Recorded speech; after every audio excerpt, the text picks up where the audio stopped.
ایک حسین گاؤں تھا کنارے آب، ایک حسین گاؤں تھا کنارے آب۔ میرا تعلق اس گاؤں سے ہے جو کہ حبیب جالب صاحب کا گاؤں تھا۔ اس گاؤں کی سب سے بڑی شخصیت حبیب جالب صاحب۔ میں گیا تو دوپہر کا وقت ہوگا، انہوں نے بڑی ساری باتیں کی کیونکہ بیگم صاحب نے کہا کہ تانوں منع کیتا ڈاکٹر نے، تم زیادہ نہ بولیا کرو، تانوں منع کیتا گیا۔ کہندے تو مینوں نہ روک، یہ حامد جڑا نا یہ میرے پنڈ دا ہے، یہ نال میں گلاں کرنی ہے۔ ان کی صحت اجازت نہیں دیتی تھی کہ اپنے انداز سے شاعری کر سکے، لیکن انہوں نے جو کچھ سنا سکے وہ بھی سنایا۔ آپ کی خدمت میں آپ کے ساتھ اب میں حامد خان صاحب سے گزارش کروں گا کہ وہ آئیں اور اپنے خیالات کا اظہار کریں۔ ساتھیوں، خواتین و حضرات، یہ میرے لیے بڑی اعزاز کی بات ہے کہ مجھے موقع ملتا ہے پہلے بھی اور آج بھی حبیب جالب صاحب کے بارے میں چند الفاظ کہنے کا۔ حبیب جالب صاحب سے ایک میرا بہت ذاتی تعلق رہا ہے اور یہ بھی بہت بڑا اعزاز ہے۔ تو میں جو آج بات کروں گا، ظاہر ہے ان کی شاعری، ان کی سوچ، ان کا فلسفہ بہت وسیع تر ہے، اس پر اور ساتھی ہمارے بات کریں گے اور ساری دنیا بات کرتی ہے۔ اب چند ہم لوگ رہ گئے ہیں جو ان کے ہم اثر ہیں، جنہیں ان کے ساتھ ایک ذاتی تعلق ہونے کا موقع ملا اور اعزاز ملا۔ میرا تعلق اس گاؤں سے ہے جو کہ حبیب جالب صاحب کا گاؤں تھا۔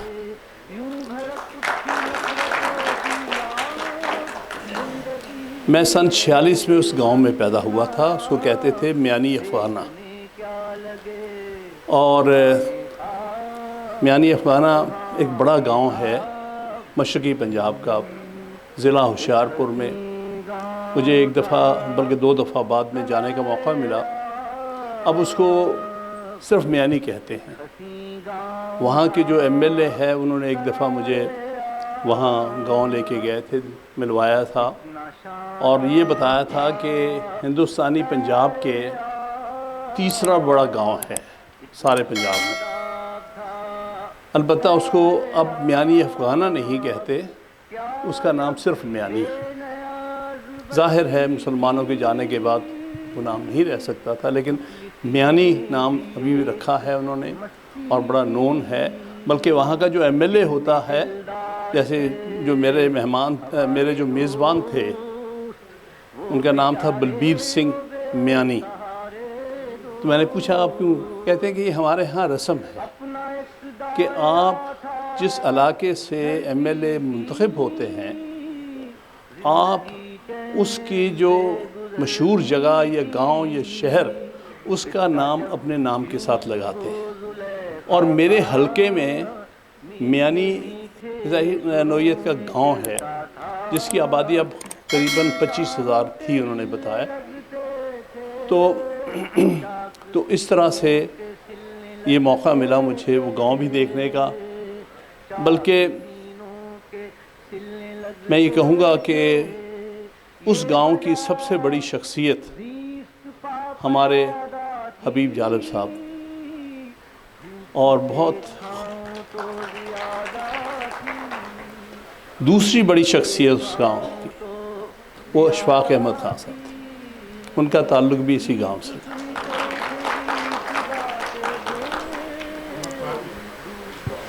اور یہ میرے مدر کی طرف سے رشتہ داروں کا وہ گاؤں تھا، میرے نانا کا۔ اور لیکن جو میرے والد کا گاؤں تھا وہ سے 2 میل دور کے فاصلے پر تھا، اس کو عالم پور کہتے ہیں، میرے دادا کا گاؤں تھا۔ ان کی بھی ایک بہت مشہور ادبی شخصیت ہے،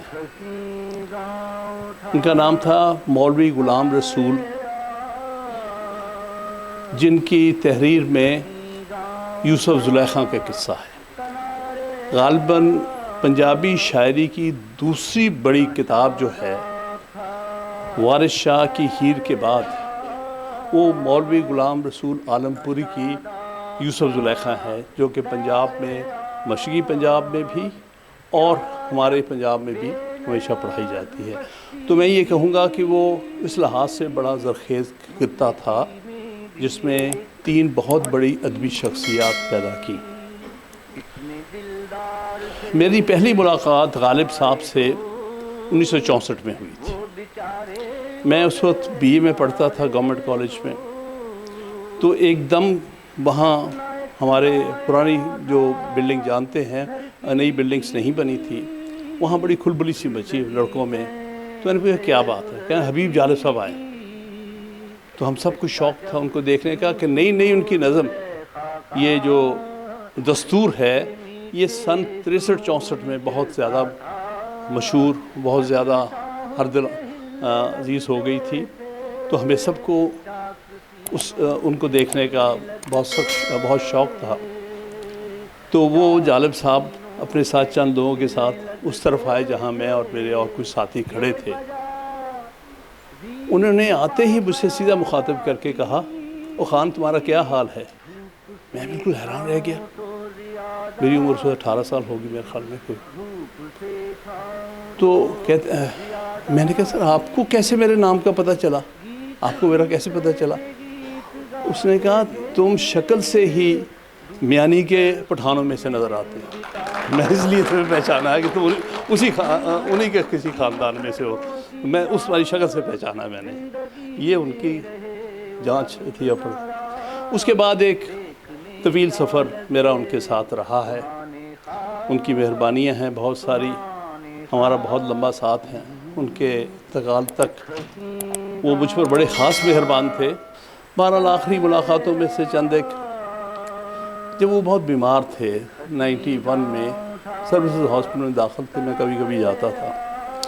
ایک دن میں گیا تو دوپہر کا وقت ہوگا، انہوں نے بڑی ساری باتیں کرنی شروع ہو گئی، کیونکہ بیگم صاحب نے کہا کہ تانوں منع کیتا ڈاکٹر نے، تو زیادہ نہ بولیا کرو، تانوں منع کیتا گیا۔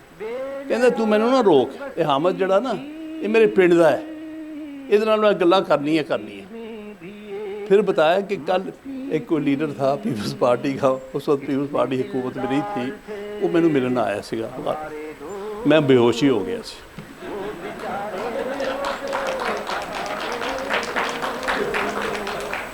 جب تک وہ گیا نہیں مینوں ہوش نہیں آیا۔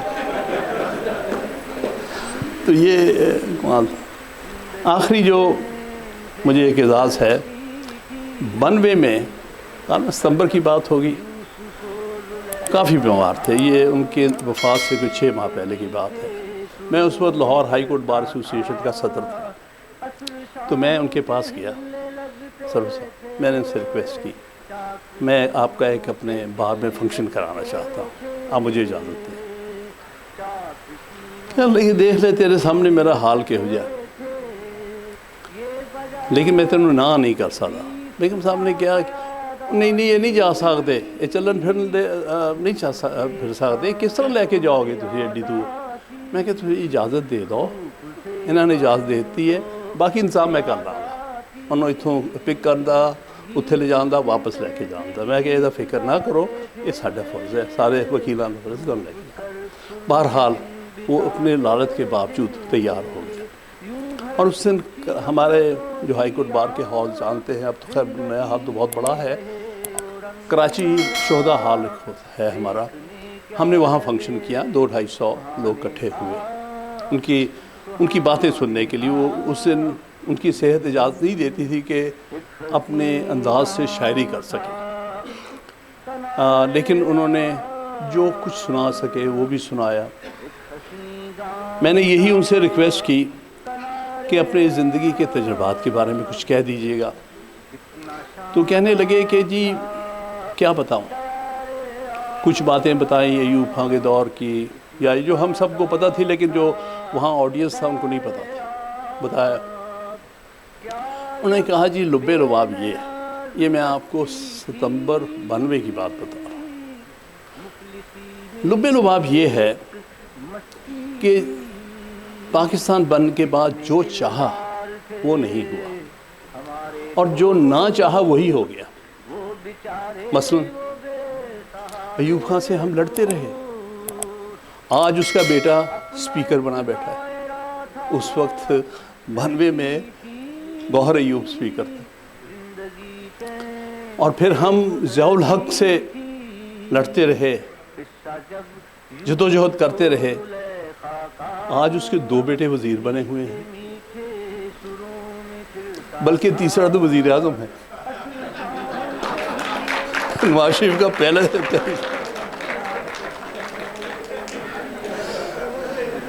تو یہ ان کے مزاح کا عالم تھا جو اپنے مزاح میں. تو بہرحال اور بھی بہت سے واقعات ہیں، میں آپ کو اور وقت نہیں لوں گا. ہمارے لیے ہمارے حبیب جالب صاحب ایک مشعل راہ ہیں. جمہوریت کا انہوں نے ہمیشہ علم اٹھا رکھا تھا، بلند کیا ہے. ہر قسم کی صعوبتیں برداشت کی ہیں، ہر قسم کی مشکلات کا سامنا کیا ہے. کسی قسم کے لالچ کو قریب لگنے نہیں دیا، کسی کو جرأت نہیں تھی کبھی ان سے کسی قسم کی بات کرتے. یہ ان کی عظمت ہے. یہ ہمارے لیے، ہم سب کے لیے، ہم سب پاکستانیوں کے لیے رول ماڈل ہے. جس حد تک بھی ہم جمہوریت کی طرف قدم اٹھائیں گے، جس حد تک بھی ہم شہری آزادیوں کو حاصل کر سکیں گے، میں سمجھتا ہوں کہ ہم حبیب جالب کا پاکستان بنانے میں کامیاب ہوں گے، اور ہم حبیب جالب کی لیگیسی کا حصہ بنیں گے. یہ ان کے 2 بنیادی کوششیں تھیں، ملک میں جمہوریت لانا اور عام شہری کو اس کے حقوق دلانا. سب کا بہت بہت شکریہ.